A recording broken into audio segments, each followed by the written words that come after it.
I think this is the day when we will be interacting with each other, and we hope that the outcome will be very fruitful for all the budding research scholars and even to the gamut of English language and literature.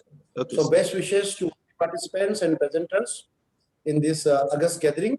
Okay. And I hope that under the uh, the anchorship of Kaushik Trivedi, we will be able to meet our set objectives. So Okay. now, mic is yours, stage is yours. Okay. Naveen sir, I would like to inform you that we are having Dr. Atul Patil sir as one more session chair, right, in this technical session 4. So he would be with us throughout the sessions, and he would putting his remarks Very nice. on the presenters, right? So now let us start with the day with the session. Kaushik, sorry Yes. to interrupt. Yes. Yeah, sorry to interrupt you. I just wanted to say hello to everyone and especially to Dr. Naveen Mehta for kindly accepting our invitation and joining us as chair.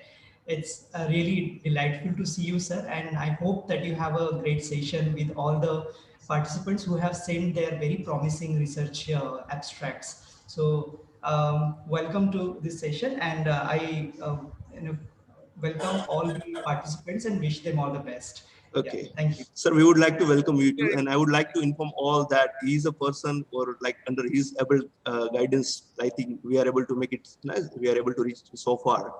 So we are thankful to Sachin sir, right, for organizing this whole event, and as we are all together in this particular event. My pleasure, Dr. Kaushik. Okay, I also extend my heartiest welcome to Sachin sir. Thank you. Yes. Thank you. Okay. Have a great time. Great Okay, to thank see you you again. Thank you, sir. Thank you, sir. So yes, let us start with the session. Very good morning, everyone. I'm Kaushik Trivedi. As a part of the organizing team of Space, Narratives, and South Asian Canadian Diasporic and Transnational Experiences, I would like to welcome you all to this technical session. Before we begin, I would like to give you some instructions to all the paper presenters. The first, as communicated to you earlier, each presenter will get a maximum of 20 minutes for the presentation, and they are requested to follow the set time limit. Second, I will remind you after 17 minutes are over and you are expected to conclude your presentation in the next 3 minutes. Third, all participants must ensure that there is no noise around them and keep themselves on mute during others' presentations. Fourth, all the participants are invited to express themselves. However, kindly keep any discussions and disagreements civil and refrain from personal attacks. And at the end of all the presentation, there will be remarks for the chairs, and after the remarks of the chairs, no questions will be invited. Now let me welcome our session chairs. It's our pleasure to have two session chairs, Dr. Naveen Mehta sir and Dr. Atul Patil sir, for this technical session 4. Dr. Naveen Mehta sir is presently working as an associate professor, Department of English, School of Language, Literature and Arts, Sanchi University of Buddhist Indic Studies, Baria, Madhya Pradesh. Dr. Atul Patil sir is serving as a director of MIT School of Holistic Development at MIT Edit University, Pune. Both have more than 15 years of research, academic, and technical experience. We are glad to have you as a part of our conference.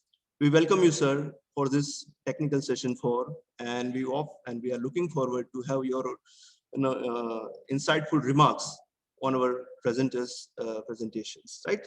So with that note, I would like to request you to allow me to begin with the session. So, shall we start with the session, sir? Atul sir and okay, sure. Yeah, please go ahead. Yeah, so first we invite our first presenter, Mahik Bhola. Presentation ID is 13. Mahik ma'am, I request you to just begin with your presentation. I request all the participants and the presenters to turn on your camera and just be visible to the screen, please. Good morning to all, to the entire panel and my fellow presenters. I am Mahik Bhola, and the title of my paper is Narrating Anguish Through Analogy, a study of Fawzia Rafiq Sakina. While the impact of transnationalism and transnational practices in all societies and cultures is not a recent phenomenon, the recognition of transnationalism as a conceptual and analytical tool within academic circles still in the early stage of its development. The transnational approach in migration research is substantiated by a critical appreciation of the fact that much of conventional migration research is closely associated with the process of nation state formation in the 20th century, leading to a state of affairs where, I quote, nation state building processes have fundamentally shaped the ways immigration has been perceived and received, unquote. This criticism of the methodological nationalism could be conceived as a major rationale motivating many researchers' adoption of transnationalism as a relevant theoretical approach. By examining the tensions, multiplicities, and the relations that appear within transnational social fields, diasporic authors identify not only the new and shifting forms of gender, kinship, and generation, but also describe how and in what ways they are generated within intersecting power relations and in ever changing transnational contexts. This is a vital undertaking since these topics, in different ways and intersections, are dynamic factors in the practices of people's everyday life. Moreover, it is also significant for the scholars of transnational studies to explore how these practices span beyond or across national borders and what consequences this could have. Gender as a dogma appears to be in a constant state of negotiation with body, sex, and sexuality. Throughout the extensive course of history, gender constructions have been depicted amidst literature against certain cultural constructions. As every literary text is produced out of crucial cultural conditions, the notion stands purely true in the case of gender studies. The binary which runs between the masculine and the feminine and its various nuances hereby contribute in problematizing the literary field. Various texts lay out similar concerns of depicting the internalization of certain codes. The very term quote unquote code becomes a key issue whilst engaging with gender studies, and it is imperative in any study of gender. The idea of masculinity and femininity is more or less is construction and replication of certain codes of behavior. Such codes can be recognized in conduct, dressing, language, embodiment, etc. Essentially, they are a critical feature of a relatively defined coded system. The codes, along with a few other latent features, combine together in order to problematize the male female ideologies, besides concealing their constructed quality. Thus, it becomes critical to identify how gendered identities become entangled with the complex web of social political perplexities in a transnationalist space. They have been so endlessly ritualized, internalized, and replicated that they add to the suppression already set in motion through racial, class, and economic discriminations of South Asian migrant women as their constructed quality precedes any interrogation. In other words, gendered construction is consumed inarguably even in a global context, especially in the case of third world immigrant women. Upon placing the diasporic condition of such women under scrutinization, an entire series of questions arise to surface. For instance, one begins to think to what extent gender has daunted the immigrant challenges faced by South Asian migrant women, as they had been already dominated under racial, economic, and political subjugation. This in turn leads one on to contemplating if multiculturalism could operate as a neutralizing force to diminish intellectual boundaries while native and the post-colonial immigrant. The present paper attempts to examine such differences through analyzing similar concerns elicited within Fawzia Rafiq's Sakina, as she draws certain sublime analogies to depict the critical diasporic challenges marking the immigrant experience of her female protagonist, because the narrative turns more nuanced as racial, sexual, class, and ethnic identities conflate with Sakina's gendered antithesis. Different diasporic groups have recognized the neo-colonial tendencies of the imperialist notions as they were directly exposed to their systemic oppression. Since imperialism initially operates through economic negotiations with its subjects, globalization feeds its spread as it basically frees trade across nations. Historically, imperialism used similar schemes to penetrate several economies and then turn towards a socio-political ascendancy upon the colonized state. A pivotal writer amidst the vast field of Punjabi Parvasi literature is Fawzia Rafiq.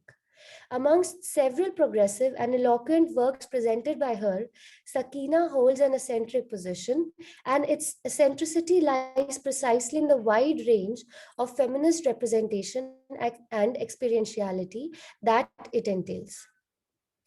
Rafiq outlines the thematic resolution of her text through the installation of certain eloquent metaphors within her narrative to problematize the issues pertaining to the dissolution of Sakina's feminine identity at different stages of her existence. One of the essentially figurative representations, enriched with symbolism drawn within the narrative, could be identified from the portrayal of Sakina's Toti. The author seeks to symbolize the protagonist's entrapped and confined condition through the depiction of her most beloved companion since her childhood, her parrot. However, her Toti has undergone an excruciating punishment executed by Sakina's elder brother in terms of clipping her wings so that it could be debilitated or flying away from Sakina. At several instances, a parallel between their conditions seems rather palpable, as Sakina bears the constant burden of her femininity since her childhood, when her entire household continuously chastises her of her upfront and assertive disposition, while imprisoning her to the boundaries of her home and eliminating all mediums of transgression. This becomes quite evident as Sakina enters adulthood and unfortunately lands up in prison while engaging with an assumably quote unquote anti national political party in college.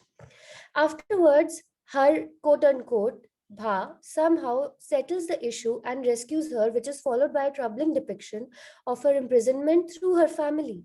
Her mother and her elder brother decide to confine her within their affluent household in order to immediately begin searching for a suitable match for Sakina.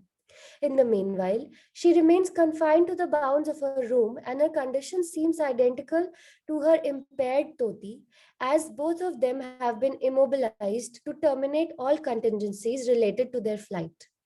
However, the author takes the dynamic of this analogy to suggest an alternative symbolism altogether while depicting Sakina's consequential retaliation against her abusive Canadian husband, Itisham. After having endured a decade-long domestic abuse inflicted upon her post-marriage, Sakina eventually strikes back against Irtisham while engaging in a debacle with him. Even during this instance, he could only manage to repeat the insults which he rebuked at her, quote unquote, like her Toti.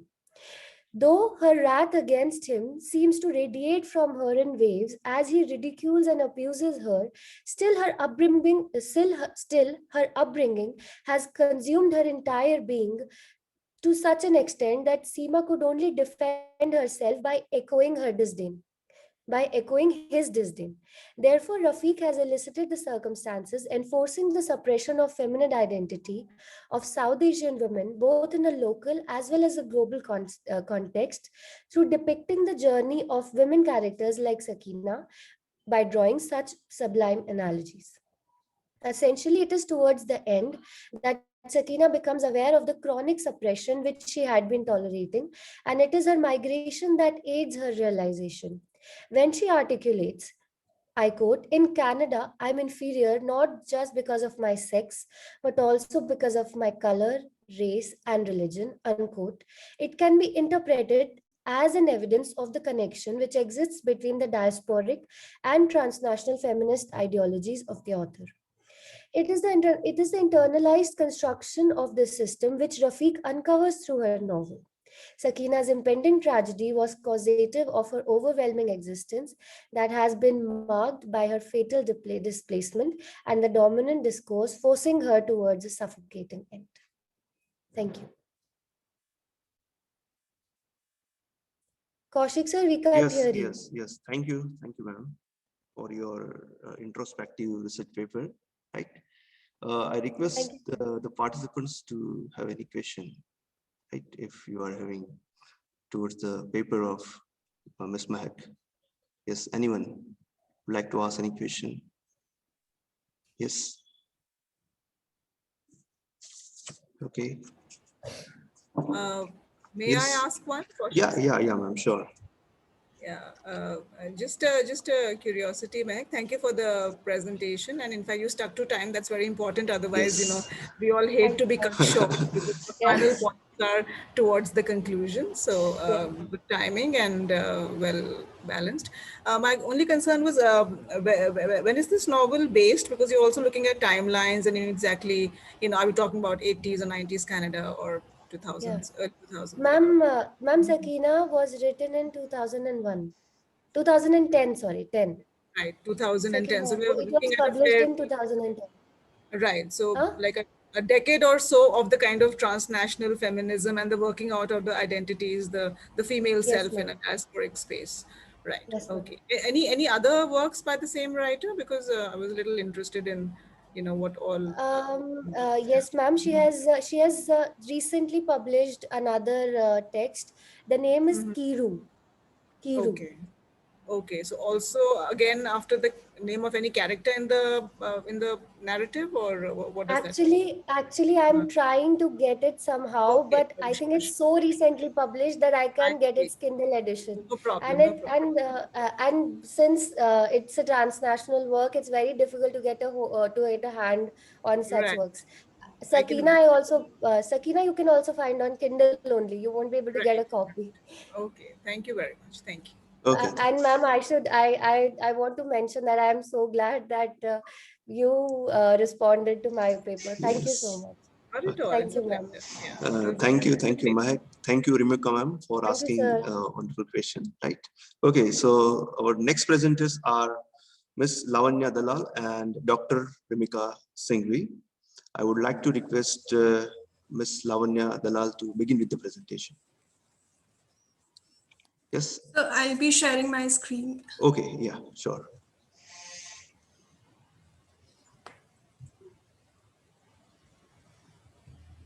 Yes. Yes. Yes. It is Yes. visible to us. You may begin with the presentation. All right. So good morning, everyone. The title of our presentation is Home and Away, Whose Land Is It Anyway? And Dr. Rimika Singhvi and I are the presenters. So in William Safran's words, diasporic people are those who live outside the homeland and who are said to retain a collective memory or vision about their original homeland. And for this presentation, we'll be focusing on Michael Ondaatje's In the Skin of a Lion and Dion Brand's What We All Long For to discuss the diasporic journey of displacement of working class immigrants. And we'll also analyze how the writers describe the worlds and evoke memories of a homeland to which they don't really belong. And apart from that, we'll discuss the aporia of ethnic solidarity and critical ideas of location, identity, and movement. The protagonists of these novels, both these novels are cosmopolitans, and cosmopolitans not just in the sense of free citizens of the world, but then in the sense of post-colonial cosmopolitanism, which basically means cosmopolitans produced by the global stream of transnational cultural traffic. And the works of these Canadian writers, as Deleuze and Guattari termed, deterritorialize and reimagine diasporic identities, and at the same time, they reterritorialize aspects of our cultural memory, such as a number of public spaces or cities. In both the novels, we see there's use of more than one setting, which creates a sense of uneasiness. For example, in What We Are Long For, we see that the story alternates between the urban Toronto setting of the 1980s and that of Southeast Asia in 1970s or, around the same time. So Quai is the narrator in this novel, and he describes his growing up in Vietnam. and then in a series of refugee camps in Singapore, and then in the underworld of Thailand. And his story is juxtaposed with the Black immigrants who create a community for themselves in the metropolitan city. Coming to In the Skin of a Lion, this novel takes place in Toronto, and it takes familiar landmarks of the city such as Bloor Street Viaduct, and it focuses on European immigrants who helped to build the city, but then their names aren't really recorded in the historical records.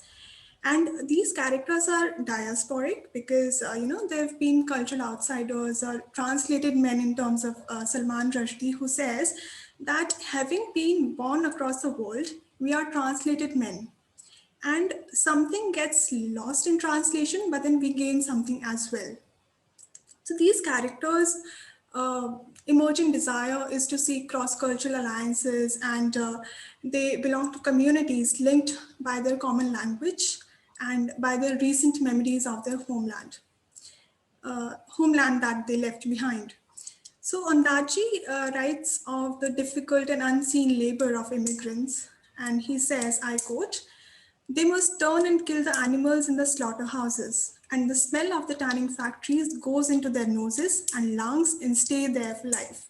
They never get the smell off their bodies," unquote. So we see how these Macedonians and Greek immigrants in this novel, they are mostly night shift workers, and uh, they are associated with darkness, with the light that comes out of the earth because of the gloomy nature of their work. And Ondaatje in this novel sees them like heroes, and gives them a sense of individuality and historical importance. Patrick is the character, and he is born in Ontario, and Ondaatje describes him as a searcher gazing into the darkness of his own country. So he is displaced from the limited childhood experiences to the vast setting of Toronto, and the trauma of immigration with alienation of urbanization and remapping Toronto in terms of class struggle leads him to a cultural conflict. And this cultural conflict makes him feel like an outsider in his own country. And uh, both Patrick as an insider and the other immigrants feel as if communication is the biggest barrier in the host land. And, they find it quite difficult to learn a new language in the host land. But then later on, we see after giving up being a searcher, Patrick gets along with all other immigrants, and he shares a little ethnic affinity with them. And in one of the scenes, he is invited to a gathering by other immigrants, and Ondaatje describes this gathering as, I quote, "It was an illegal gathering of various nationalities, and the noise of machines camouflaged their activity from whoever might have been passing along Queen Street 100 yards away. Many languages were being spoken, and Patrick followed the crowd to the seats that were set up around a temporary stage. Patrick felt utterly alone in the laughing crowd that traded information back and forth, held children on their laps," unquote. So the most agonizing thing we see in this novel is that the labor agent also gives them English names like Nick Parker, Charlie, or Jackson. And these immigrants aren't really able to remember these names. They have to remember them like a number. And they address each other either by false names or their nationalities, like, "Hey Italy, hey Canada." So we see that in Toronto, most immigrants learn their English from recorded songs or through mimicking the actors on the stage. And these immigrants use their time and the available resources in the community, adapting theater into a language class. And in the same way, coming to Brand's text, What We Are Long For, we see young people question their identities in a racially diverse area of Toronto, and they describe their experiences of how to express themselves authentically in Toronto. So there are these four friends who struggle to define themselves against both the traditional ethnically defined cultures of their parents and a dominant culture that denies them entry into a regular Canadian life. So they live in ways that defy the expectations of their immigrant parents and the restrictions of a society that demands whiteness as a prerequisite to belonging. And they actually build their subjectivities based not on a longing for a lost origin or assimilation into the hegemonic culture, but on the creation of affinities beyond the borders and across borders. So we see how they get along with other immigrants like Patrick. So these characters, I'd like to name them because they're quite important. Tuyan, Carla, Jackie, and Oku. So these are 4 characters, and they avoid the subordinating national identity and global diasporic allegiances. So Tuyan is an artist and a lesbian in this novel who defies her parents' traditional expectations as she incorporates the images and practices into her art, and practices of their traditions into her art. And Carla's mother was an Italian Canadian who committed suicide, and then Carla had to take care of his young brother Jamal. She had to save them from the consequences of criminal activities that were prevailing in Toronto during that period. In Cultural Identity and Diaspora, Stuart Hall proposes that identity is a production which is never complete, it always goes on. And I'd like to give an example.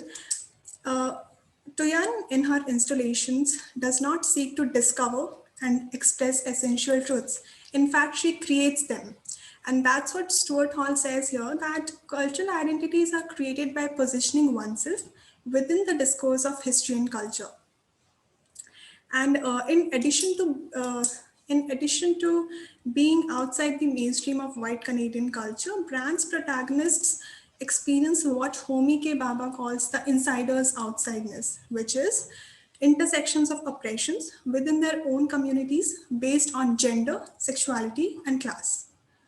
So, for example, Tuyan keeps her sexuality secret from her parents, and in one of the scenes, she meets Iman, who insists her for a drink, and she says, "I don't drink, I'm a good Muslim girl."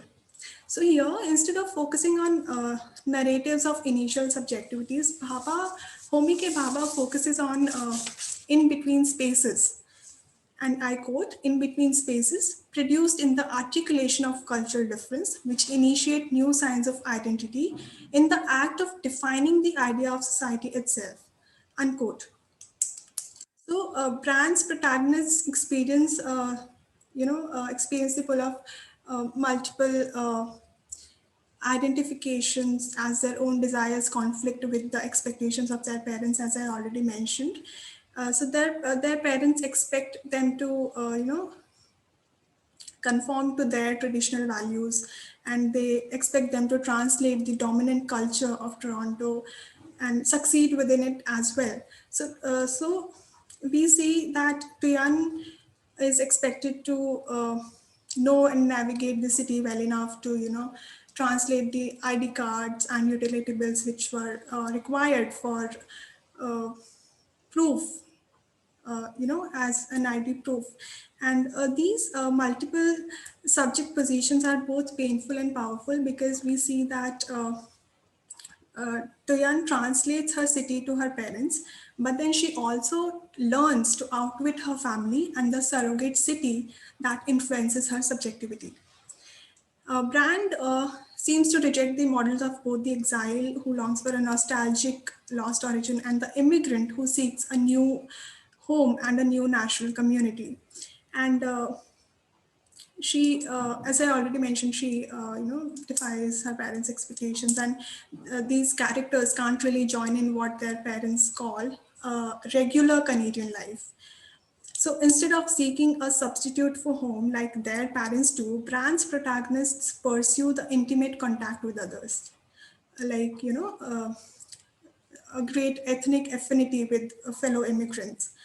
According to Mary Goldman, I quote, "Brand's protagonists create transnational diasporic communities whose broken histories and transnational connections repeatedly challenge the bounded progressivist narratives of nation states."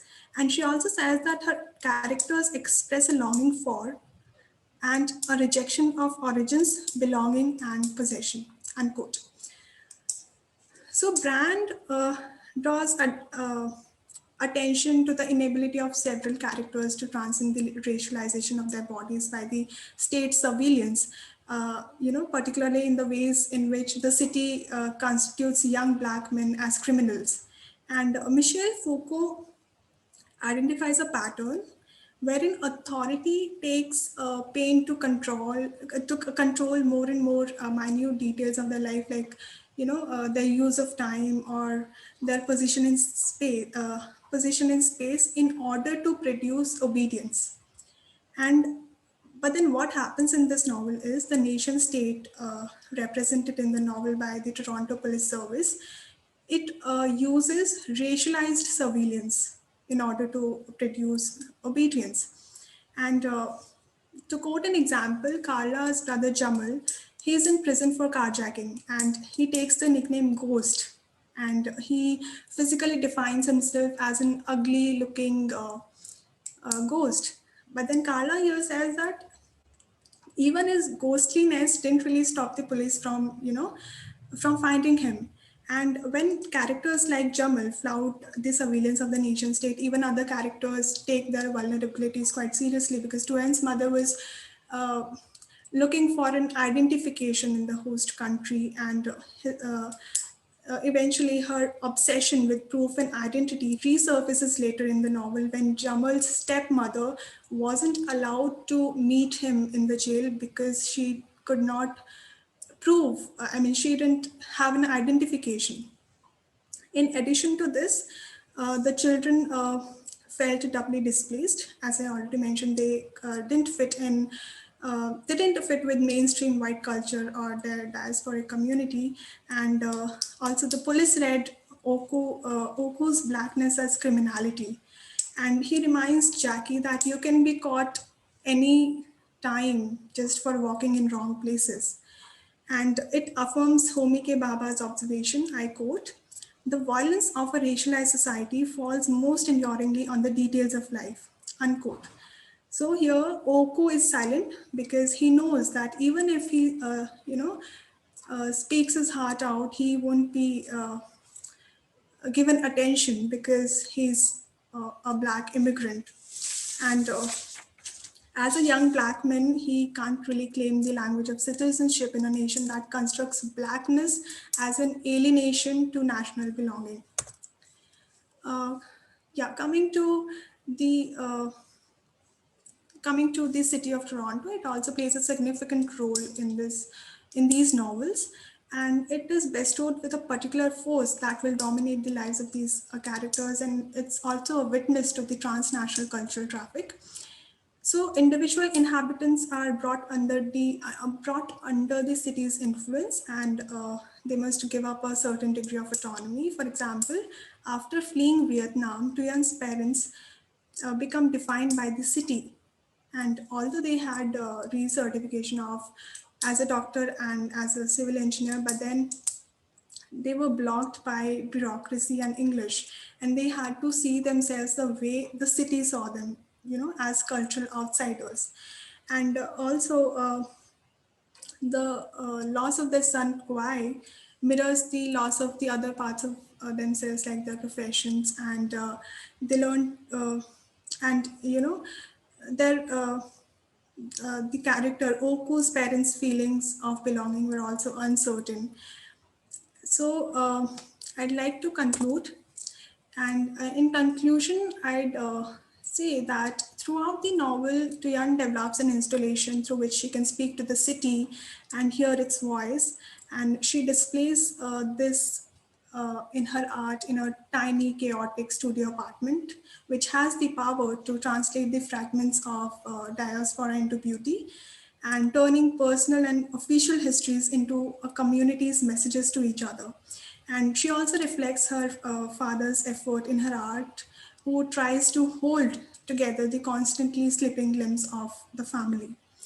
And apart from this, also throughout the novel, the diasporic subjects live in distinction between content and expression, and they struggle to create political change and build spaces for themselves, and which is deterritorialization.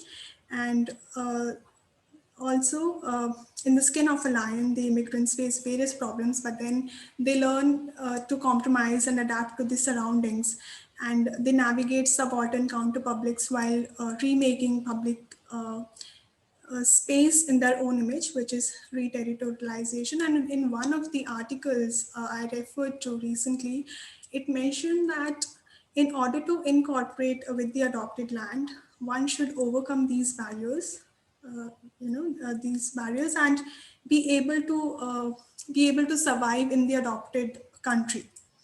Thank you. Okay. Thank you, Lavanya and Dr. Singhvi, for your well-researched research paper, right?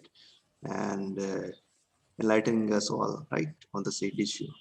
Okay, so it's time for questions from the audience, presenters. Yes. Is there any question? So I want to stop presenting. Yeah. You just go on share screen and stop presenting. Click on that. Yeah. Yes, sir. Trivedi sir, I have I only Yeah. want to just ask something. Yeah. Lavanya, I could not catch your texts.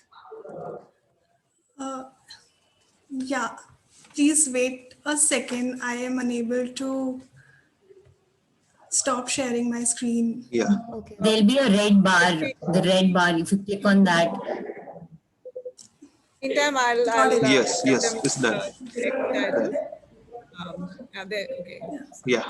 Yeah, so we have focused, ma'am, would you like to answer? No, that's all right. No problem. Okay, so we have focused on Michael Ondaatje's In the Skin of a Lion, which was published in 1987, and Dion Brand's novel, What We All Long For, that was published recently, in 2005.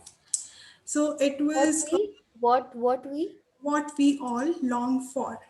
Okay. So these were the two texts, and this was a comparative study of how these, characters eventually get along with fellow immigrants, and they re-territorialize towards the end of the novel. Thank you. Thank you. Okay. Then Thank you're you. also looking at the late 80s, Ondaatje in late 80s, and the other author in the early 2000s, and certain sort of staples within that experience of transnationalism stay while others move on. For example, you must have noticed how many times Lavanya also spoke the word community out. So Ondaatje very clearly sort of swerves towards more a communal sort of feeling than individual, because it's the experience of a people, you see, not a particular person. So I think I hope we've been able to bring that out. Yes. Thank Yes, you, ma'am. ma'am. Thank you, Thank you, ma'am. Lavanya. Thank you. Okay, so now we'll have our third presenter, Jaya Vathare. ID is 55. I request ma'am to just begin with the presentation.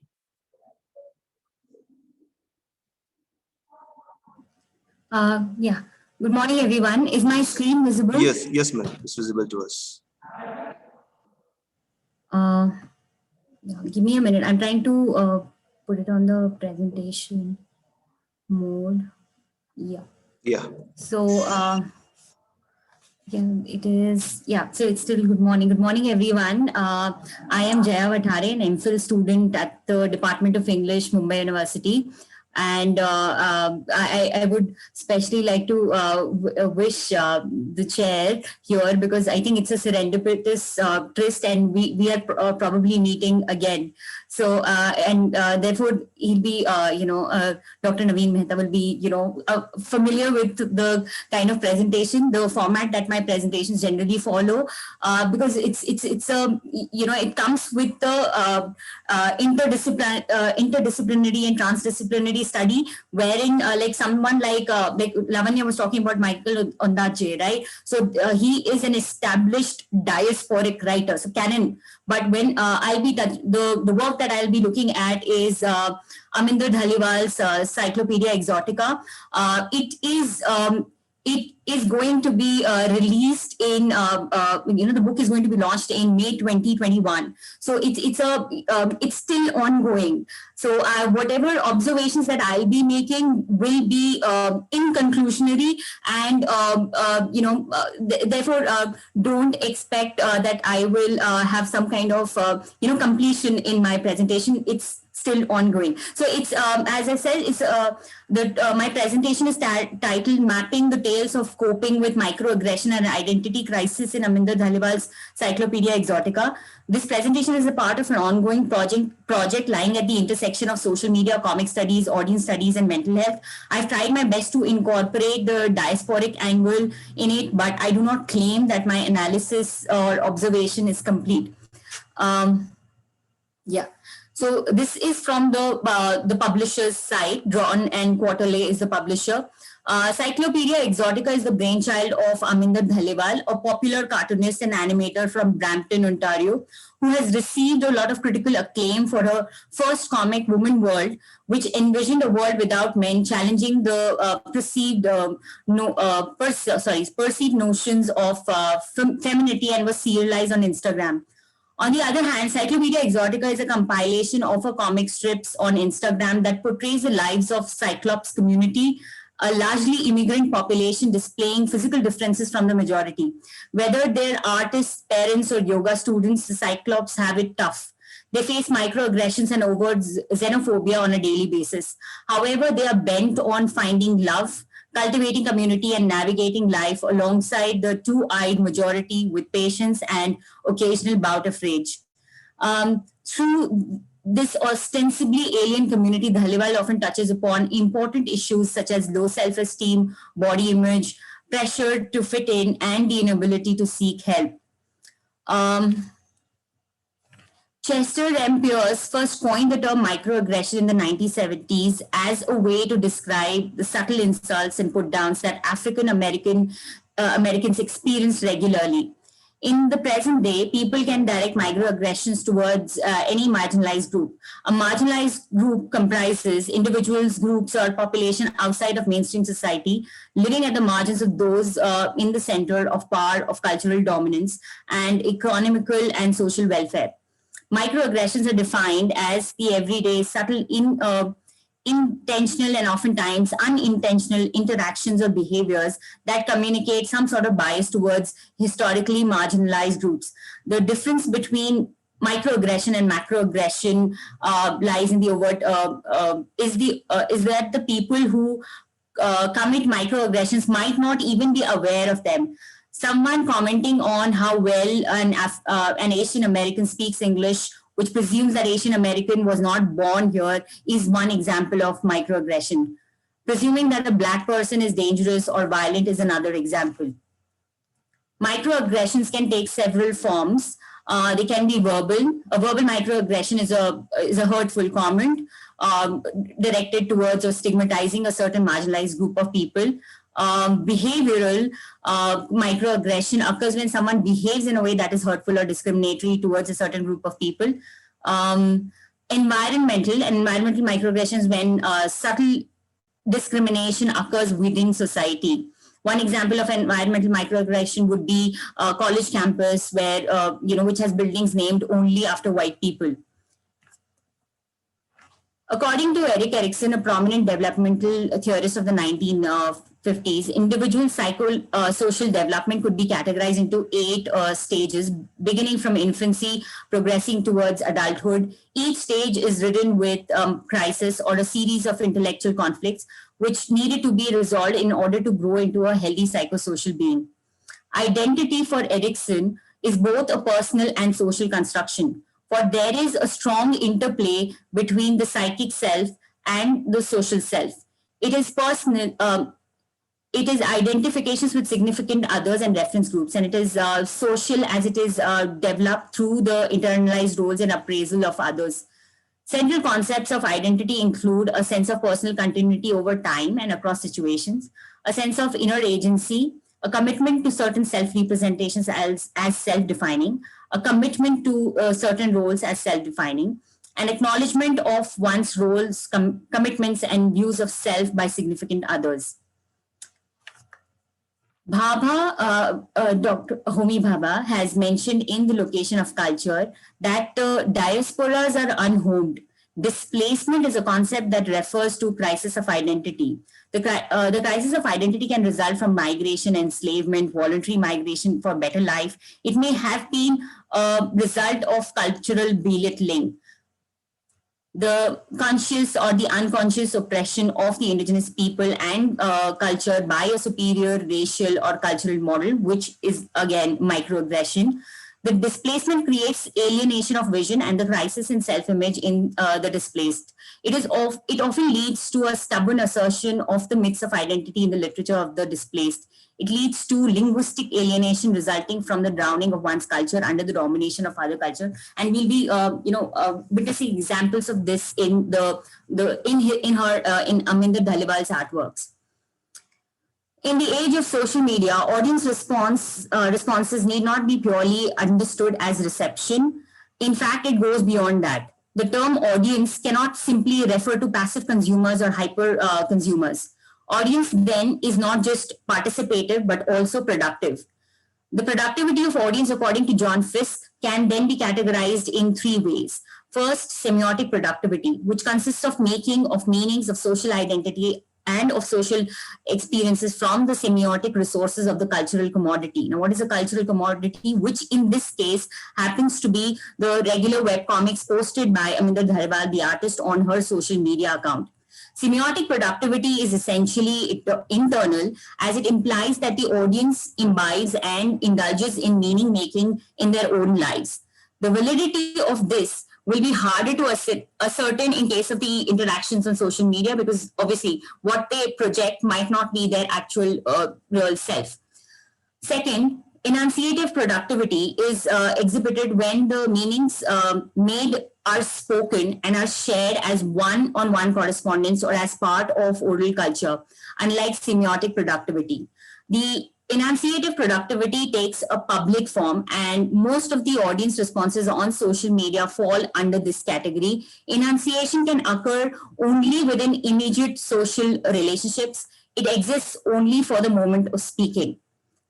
The third category of audience productivity approximates much more closely the artistic productions validated by the official culture and is called textual productivity. And again, this kind of productivity finds scope on social media in terms of retweeting or providing one's own artistic rendition of artist works and that one might be responding to. However, as we read through the responses of the audience, we will find that most of the responses that I have collated fall into the category of enunciation, as it is easier to identify followed by the textual, which is again common but is minimal only in case of Cyclopedia Exotica. There will be implicit examples of semiotic productivity amongst the audience responses as they relate to the happenings in the Cyclopedia Exotica with their own lives, but it is difficult to validate those due to restraints of the medium. Okay, the way one looks is not itself a mental health concern, but it can be a cause of a range of problems which in turn affect the mental well-being. In the context of Cyclopedia Exotica, one's appearance, so now how are cyclops represented? They are represented as mono-eyed, mono-breasted. They are, they do not possess, or in case of women, it's, their anatomy, 3 vaginas. So they are different from the majority in terms of their appearances. So this could be seen as, this is my reading into it, this could be seen as a racialized identity, but a racialized identity of the immigrant, but it is not projected ostensibly like that. So when we are looking at responses are not coming only from, again, there are no ways to ascertain it, but as far as my reading, my superficial reading goes into it, they're coming from a range of audiences which probably belong to LGBTQ plus, community, or which belong to communities which are, some Hispanic or Puerto Rican, and they're not just what I'm trying to say, they're not just South Asian communities. So by not appropriating this whole idea of the outsider insider, they're still addressing the same concept. This is my reading into it. Again, this has to be validated. So in the context of Cyclopedia Exotica, one's appearance, that is the monocular or the monobreasted, is a biological feature, and it distinguishes the members of this community from the majority of the population. As a result, Cyclops as a community feel alienated and discriminated against by the 2 eyes.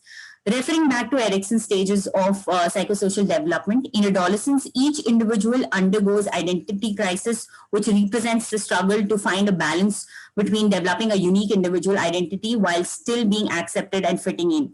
Thus, the youth must determine who they want to be and how they want to be perceived by others. Erikson believed that when youth successfully navigates this crisis, they emerge with a clear understanding of their individual identity and can easily share this self with others. Therefore, they are healthy and well-adjusted. As a result, they are confident individuals who can freely associate with other people without losing their own identity. However, when a youngster fails to navigate this crisis successfully, they are uncertain about who they are. Lacking this understanding, they can become socially disconnected and cut off from the others. Or conversely, they can develop an exaggerated sense of their own importance and may adopt extremist positions. According to Erikson's theory, when youth becomes stuck at this stage, they will be unable to become emotionally mature adults. As shown in figure 1, a young cyclops who has just hit puberty desires to look like two eyes in order to resolve his identity crisis and is among the first few to undergo the cosmetic surgery. However, that acquired sense of self-affirmation that he gains on getting his new eye grafted soon perishes as his eye starts decaying. The audience responding as he has my eyes now. There's nothing wrong with being a monocular queen. Again, it engages in enunciative productivity, and you can see that this resolution of the crisis on the individual's part is temporary, it's transient, and it does not, that temporary sense of belonging somehow fades away towards the end, and that belongingness is still not achieved. And we'll see in the next slide. Okay, ma'am, we are running out of time. So if possible, can you conclude the presentation within next 3 to 4 minutes? Okay, so I'll just quickly walk you all through the images that I have, the figures that I have. Like for instance, in this, it is evident now from the unresolved identity crisis, he grows into an adult, and in the mental health care practices, we do see this gap of communication, wherein a person who is from Cyclops community is not easily, has a lot of problems in sharing his problems with someone as venerated as the counselor or the therapist. So where does the person of this immigrant community go? That's a very pertinent question to be raised, and you can see this over here that just because this person has it's portrayed humorously, but then it has deeper meanings, right? So just because the person has that one patch on the eye, he is assumed to be having problems with his identity in terms of representation, which is being a pirate, whereas he himself admits that he does not know where does he belong. He's struggling with that. So this is one. Then again, another example of a therapist and the client session is here, wherein Cyclops having one eye are supposed to be, they're supposed to lack a depth perception. Again, it's a humorous, take with a sarcastic undertone, and we see the audiences, having interaction and they're explaining. So enunciation is happening simultaneously. The same thing, a popular representation. Some might call it exoticization, and some feel that it's just being different. So is Canadian multiculturalism then a myth? The discourse of multiculturalism has been successfully camouflaged as race by dressing it, in cultural terms. And this is what we are talking about, commodification, and commodification in terms of, having a new identity, having a new physical identity. Coming to the conclusion, difficulties in adjusting to new environment, the complexity of the local system, language barriers, cultural disparities, and adverse experiences are sources of anxiety and distress among immigrants. Immigrants are treated as foreigners both in their homeland and abroad. As a result, they struggle to establish a sense of belonging, and can be critical to a good mental health discourse, and at times immigrants lack it. Many immigrants are far less likely to seek treatment or trust healthcare providers due to a lack of cultural understanding and competency. Yeah, so the questions about cultural upbringing and experiences have been misunderstood, minimized, or even actively erased from the discourse on mental health. With that, I come to the end, and I would like to thank the coordinator and the chair of the session and the participants. Thank you. Thank you very much. Thank you very much for the presentation. Yes, is there any question from the participants? Any questions we can take?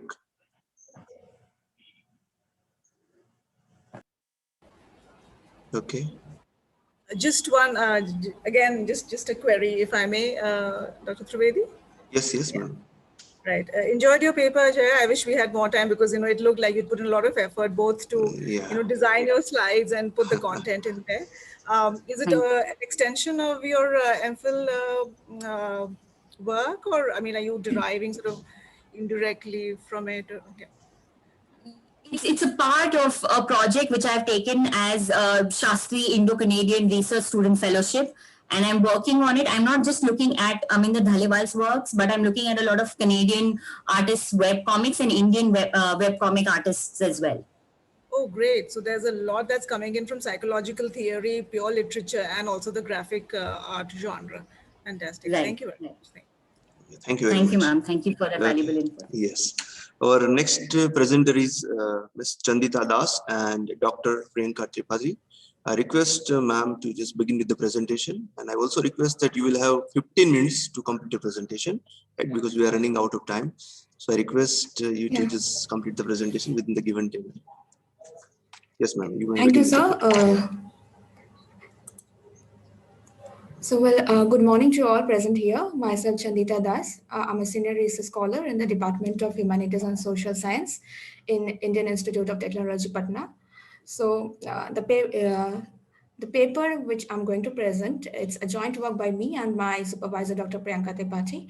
And the title of my paper is Theorizing Chronotop of Third Space, Cognitive Cartographies of Spatial Longing and Belonging in M.G. Vasanji's The In-Between World of Vikram Lal. So I'm just sharing some of the key points of my presentation since there's a time limit of 15 minutes. So chronotop is basically a term which conceptualizes an aesthetic way of presenting human beings in the relation to their temporal and spatial world.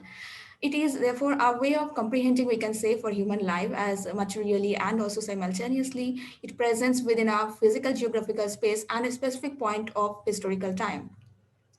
So deriving the concept from Bakhtin's theory, which it basically discerns the chronotop of a narrative is of crucial importance since I quote Bakhtin himself directly from his book, every entry into the sphere of meanings is accomplished through the gates of chronotop.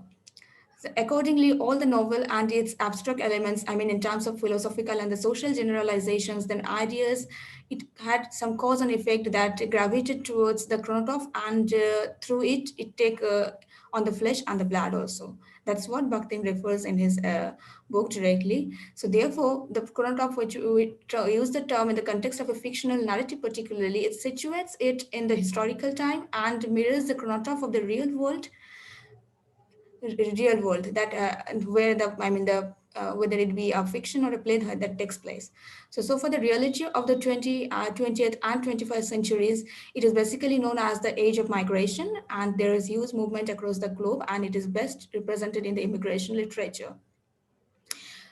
Based on the Luis Althusser's model of ideology, it can be explained that chronotop functions here as an ideology of time-space that interpellates individuals as subjects into the collective space and also into the collective time through specific spatial and temporal norms.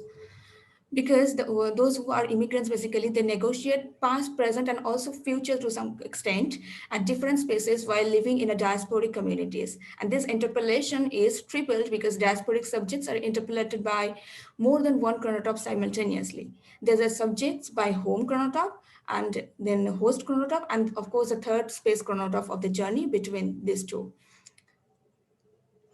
So here it is very imperative to mention the proposition by Hirsch and Miller that the very definition of diaspora depends on the attachment to a former home and typically on a fantasy of return.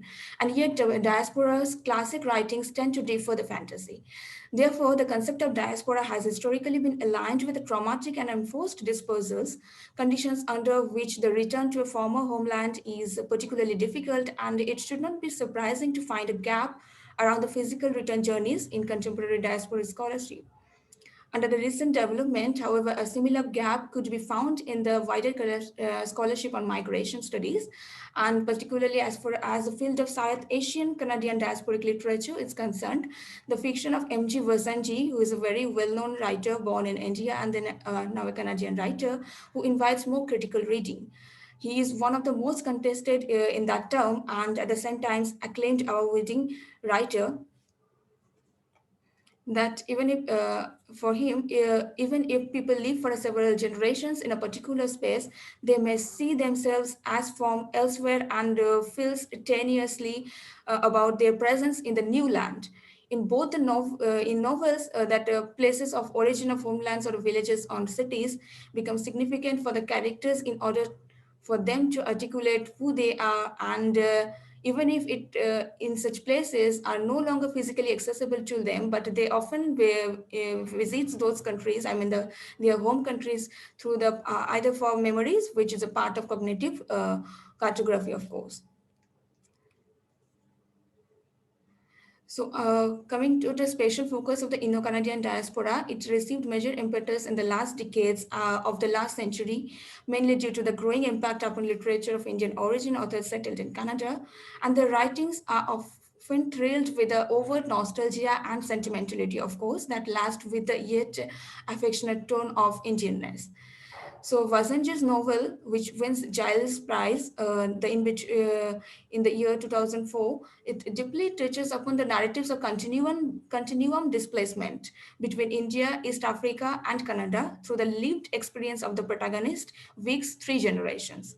So upon the threads of diasporic imaginary and partition, this present article, where I have tried to focus on the Vasanji's narrative organization of the regional and transnational spaces between the homeland and hostland to draw immigrants' cognitive cartographies reflecting upon Fredric Jameson's cognitive mapping. The duality of longing and belonging contestations in the construction of diasporic identity in third space will further be critiqued as a chronotopic, since Vic's representative is not the only one in the narrative. Rather, there are several perspectives available and worldviews here that has been instigated across the temporality through the 3 successive generations in one narrative. So coming to broader chronotop or the threshold chronotop in Bakhtin's writings, it refers to the problematic of existential transition. It is a critical transitory moment in the life of a character away from the imperial or for say colonial relations and imperial differences. However, taken into the context of transnational writings and movies, it could present the chronotop of the third space, which involves transnational sites such as borders, airports, train station, transportation vehicles. It can be such as buses, ships, or trains. But this chronotop is mostly includes narrative of border crossing and journeying event through the cognitive mapping as well. So introduced in his famous book, Postmodernism or the Cultural Logic of Late Capitalism by Jameson, it is the one term, that is cognitive cartography, which he has interrogated, and later on literary scholars like Robert Talley, based on this idea, proposes a study that it can be a sort of cognitive mapping upgrades the project of literary representation itself.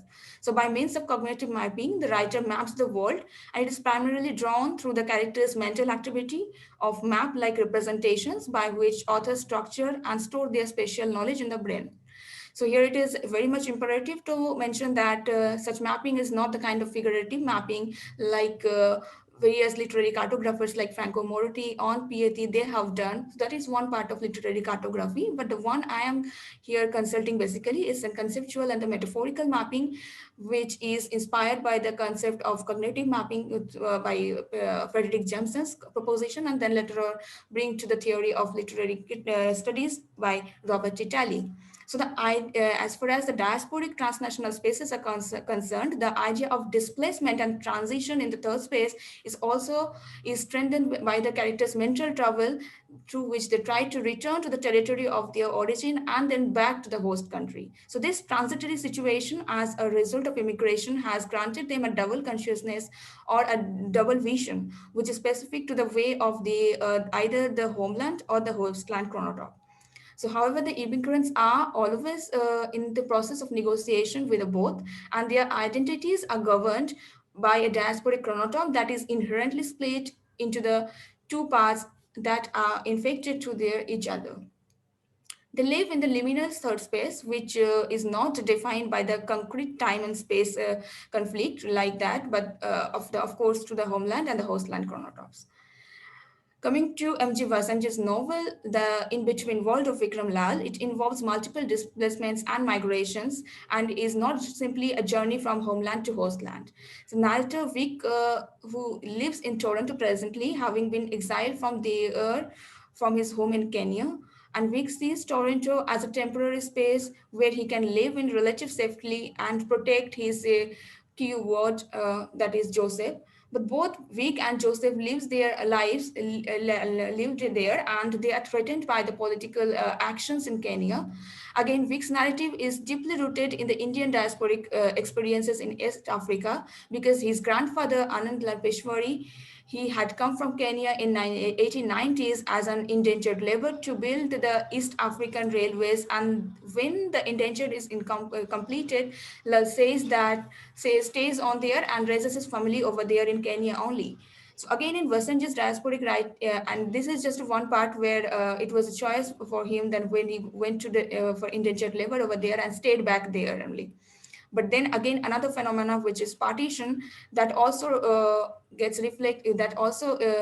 reflected and shaped Vasanji's diasporic consciousness, for that matter, we can say, because the events in that it is a continuum of migration. The narrative focuses on Lal's family, and the novel recognizes that British colonialism in Punjab has a direct impact on the several generations of that family.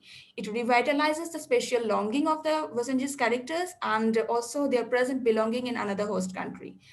It has substantiates not only their subliminal presence in diaspora, but it also tells tells the story of Vikram Lal's mother, who is a second generation migrant to the host country, and his uncle also, because through their cognitive mapping or their memory, they often visits their home that is very much there in Punjab, because as I'm giving some references from the text, there is a conversation between Vic's mother and his uncle, and that is infused with nostalgia, because the mother says, I quote, "How I remember that the house, each and every corner in it, every crack of the wall."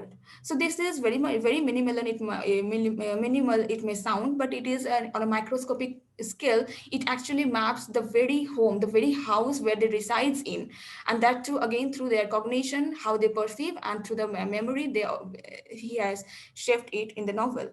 So her memories are tied to the domestic space. It is a home where the uncle Mahesh also, it is a home where they lived. And then again, his uncle Mahesh also recalls the streets and remarks that he could it was the place where he take his sister and often roam with her. And whereas Uncle Mahesh recalls the streets, he also remembers some of the street shops and the police stations where his father worked, and the roadside eating places that served as a political space for the Congress youth to meet. So these are the cognitive mappings through the memories that evoke a sense of loss, for that matter, we can say. The siblings, the siblings sense that these loss of home are linked directly with not directly to the immigration to Africa, but also to the it as an offshoot of partition and the politics of decolonization. Because I quote directly from the text, "We will never see those streets again. All that madness cutting up a country into two, that's the British for you, divide and rule." unquote.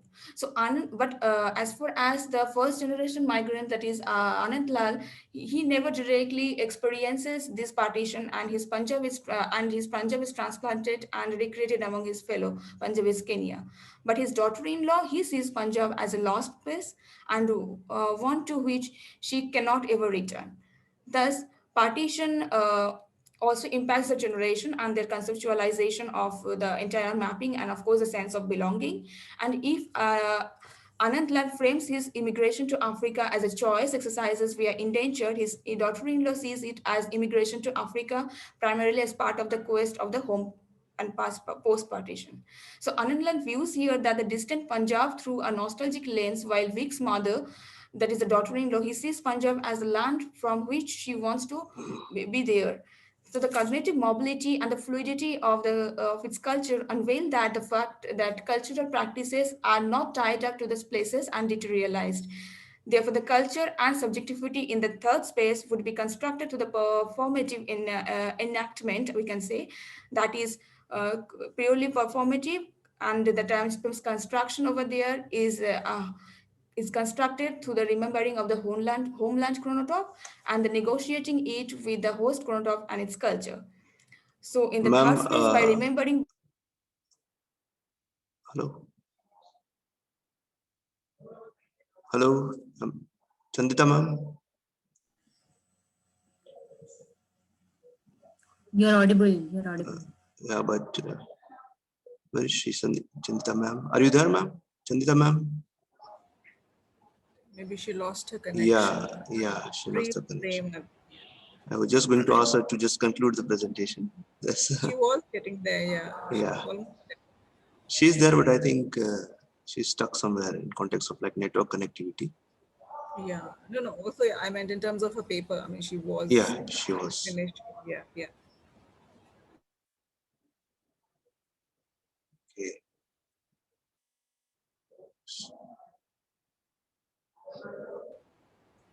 I think she'll rejoin. Yeah.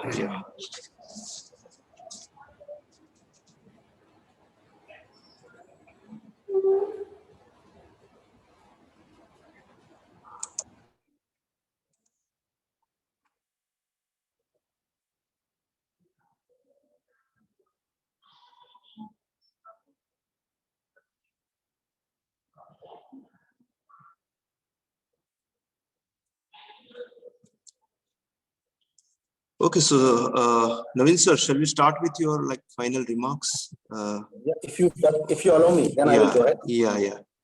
Right. I think we have like. Okay, we lost connection of Madam Das, but he's still. It's very unfortunate that we haven't got his concluding remarks. But nevertheless. Yeah, once she will join, we'll ask her to conclude. Right. So no worry. If he would join, in case if he would join again.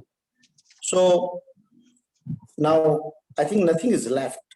So far the theme of this particular session is concerned, I'm really quite awesome. And let me extend my sincere thanks to all the paper presenters. Like Mahak Bola in her very first paper, Narrating Anguish Through Analogy, in which she talks about Fojia's, that Sakina. What I have found that sex and sexuality, the notions of binary that we have very common in these days, and that too, when we talk about gender discrimination. I don't know why people, they are very much not supportive or cooperative. I noted down certain points. Rather, they are very hostile towards their gender. I'm not very particular about masculine or feminine. But there are certain questions which are related to any gender. It may be male or female, whatever it may be, or maybe one of others. There is a search of identity, undoubtedly. In global context, especially in the third world that we call, even the people of subaltern world, they are in search of their voice so that they can come up with their issues and then they can get the answers of their questions. So I think it is something which is inner journey that starts from within and then it goes beyond to the I think psychological world. Well, in this new colonial setting, and even she talks about the imperialism or all these things, that trade across the nations is quite easy. You see the thematic or all these things are very much part of the novels, thematic issues. But you will find in depicting the issues related to life and love, that softness is missing, that, tenderness is missing, not in the fictional world, but in the real world also. Because, people, they have lost their hope in their life. And this is the life which is something surrounded by loneliness. And here, in this particular novel, Sakina is, I think, representative of that loss that we can realize. And we have the conflicting views that I have noted down from her paper. And she pointed out very brilliantly. I'm really thankful to the organizing committee for selecting such a very good paper, that conflicting views are there between the Western feminist theory and the third world feminism. Because we have the sense of impatience, disdain, frustration, disappointment. And then you see, she wants to pull herself away from all such, cultural ties. And she likes to have her own, identities. And I think in that way, her paper is quite successful in projecting, portraying all such details. Again, I again like to congratulate her. And moving to the next paper, presented by the two presenters. Rimika Singhi, member, I think Singhi, ma'am, she's very senior, and she might have guided her very brilliantly to this girl, Lavanya Dalalji, Home and Away, whose land is anyway. Well, I think this is something which is very interesting. The nature of the topic is very interesting. Home and away. I think it is very much to the rootedness and rootlessness, that you want to be rooted somewhere, and at the same time you feel that I am, somewhat uprooted from my land. And this is the transcultural journey. And even she pointed out, I think, Lavanya, that communication, we think that it is a gift of the gap.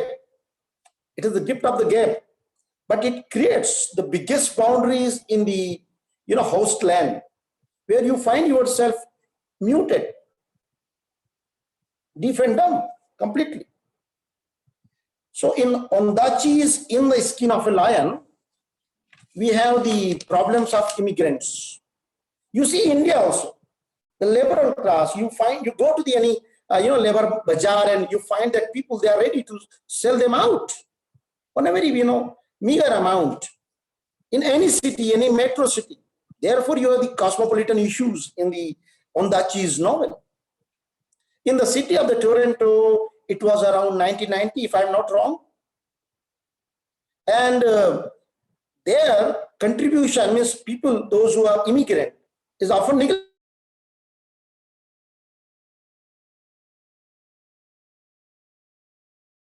They are there. You find that people, the voice of the downtrodden people, like immigrants, we can talk about. At the time of Grah Pravesh, we simply ignore the chokidar, the liberal class. They remain outside of the house. Even after the whole dinner, whatever you lunch you provide, you offer to your mehman or your guests. After that, whatever is left, we provide them. And they kept security for many, many months while your house was under the process of construction. So this is very pathetic. Here also, the contribution is often neglected. But what they find, they are living in the land, but still they are outsiders in the society.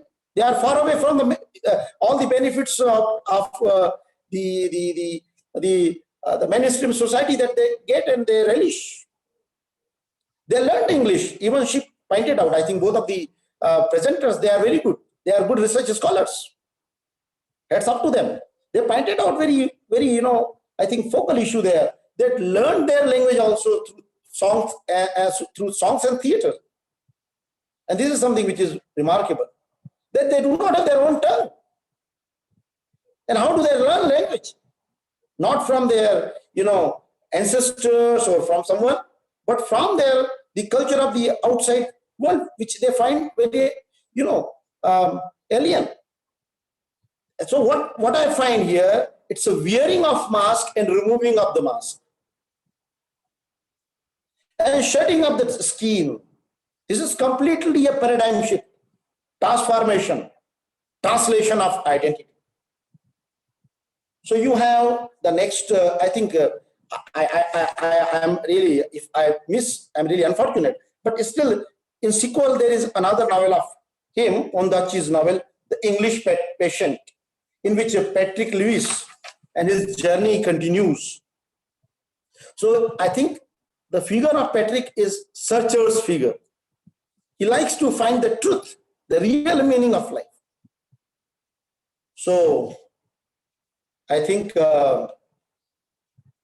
they noted down all the major issues, the core issues, the current of the research, and again, like the previous paper presenters or previous paper presenter, they presented their paper in a remarkable way in the within time frame. I congratulate them. Then the third, I think the organizing committee, they provided me a golden opportunity to listen and go through the paper of a young and budding scholar like Jaya. Because Jaya, I listen her for the second time, and every time whenever she presents, she comes up with something very innovative, something very new, out of the box. So mapping the tales of coping with the microaggression and identity crisis in Aminder Dhaliwal's Cyclopedia Exotica. Well, cartoonist, a very young girl, animator, she pointed out the struggle of these cyclops. And very truly she remarked, our Jaya Didi, she young scholar, budding scholar, Jaya very aptly remarked that it is xenophobia. And it is, we find in the struggle of the cyclops, a community. And see the novelist, very young, 2021, she wrote, and a great number of followers following her on Instagram, like 250,000 people are following her. And she is very astute in making social, cultural issues on the in bringing at the front. You find the metaphors for race, sexuality, gender, and disability, interracial relationship. I think she pointed out all these issues and covered all these things in her paper. And it is, you see, largely immigrant population, they are displacing physical differences from the majority. This is something which is very eye-opener kind of thing. It's a physical differences, not psychological only. Physical differences are also there. And there they become, somewhat, victim of, or they like to have this particular voice. And they want to show through their face also this microaggression. Okay, they are not very rigid and arrogant. Like she also pointed out, they are having, sentiments. They are very sentimental people. You can see them whenever it is a matter of love, they can band. Then they cultivate the community and whatever life they have in their this alien city. Along the two, I think, polar journey, they pass this journey with great patience. But occasionally, you will find them, they are in rain, or they raise their eyebrows. So you have very rightly remarked, it's microaggression, which is verbal at times. And she also pointed out environmental microaggression. And it is something which can be seen through structure. So Jaya, you are on the right path of research. And I like to see you as a very, not right now you are very promising, but as a very successful, renowned scholar of English language and literature. And it is, I think, our luck, or we are fortunate that you are working in the area of Canadian literature. I hope that you will bring some more ideas in future too. And last not the least,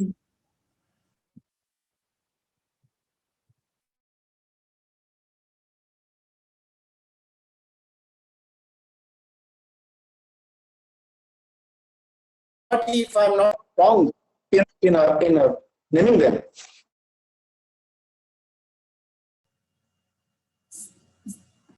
I think it's psychological, cognitive study that they have taken. You see, they have taken even spectrum of longing and belonging in M.G. Vasani's In Between World of Vikram Lal. Oh, it's my favorite story of Vikram Lal. And here the Lal is the third generation of Indian immigrants. He is basically now a native of Kenya, shifted somewhere in Canada. He's longing for his home, not India, but Kenya. But has the values of Indian culture, ethos, and tradition. I think it's around 1950s time, because in 1952 and from 1960 in Kenya there was emergency. And I think Vikram Lal, he was an eyewitness of that particular emergency. He was I think not a little bit, but still he was very much there, and he was witnessing all those things. So this book is about survival, political and personal issues. And I am very much admirer of what the very famous lines are there. What makes a man leave the land of his birth? He was retrospecting, why I left my Kenya. What makes a man, I quote, what makes a man leave the land of his birth? The home of his childhood memories. What? And I think we all research scholars in search of that. Why people leave their, native place, native land? And once they leave that particular land of or homeland or motherland, and then they start, feeling a kind of loneliness, void, emptiness. And they like to go back to their alma mater. But why they leave? The first question, it arises before us.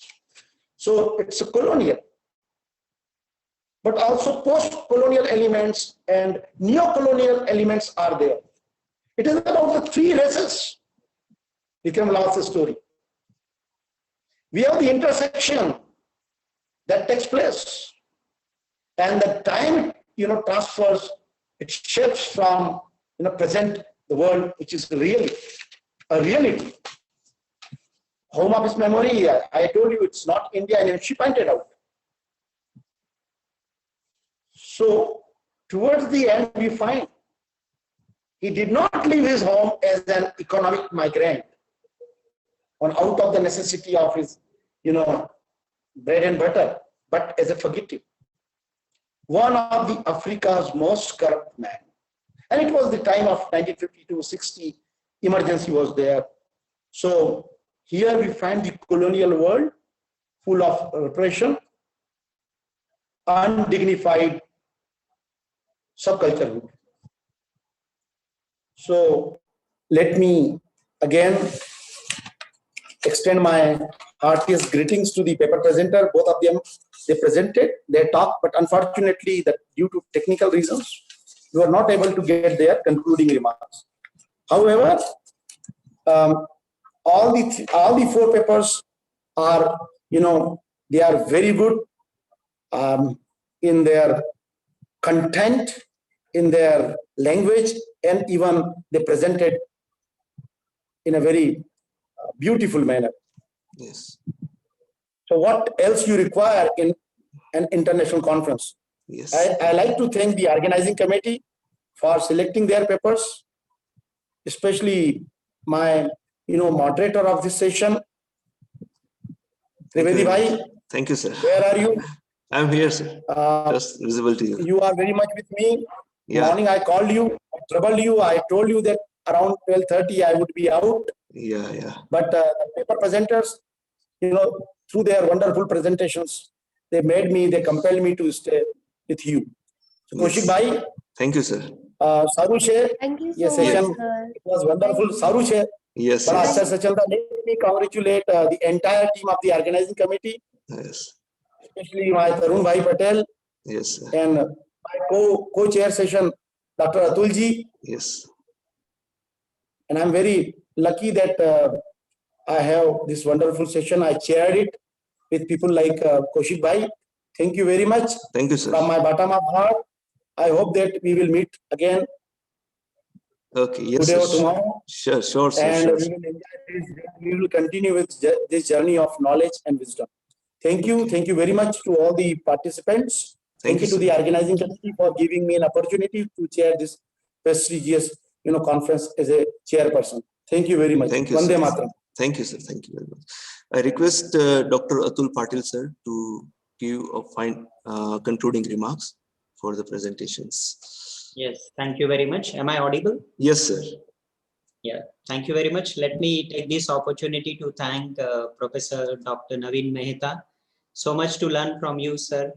Although I was a co-chair, but I got to learn a lot from him through his insightful address and the summary and the remarks that he provided.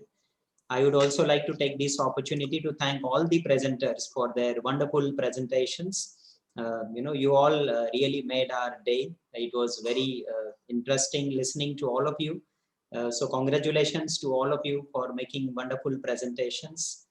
I would also like to place on record our sincere appreciation to the moderator of this session, Professor Kaushik Trivedi. Thank you very much for moderating the session very smoothly and effectively. Thank you, sir. Since we are running short of time, I won't speak much, but I would once again like to thank all the paper presenters, the chairperson of the session, Professor Dr. Mehta, and the moderator of the session, Professor Kaushik Trivedi.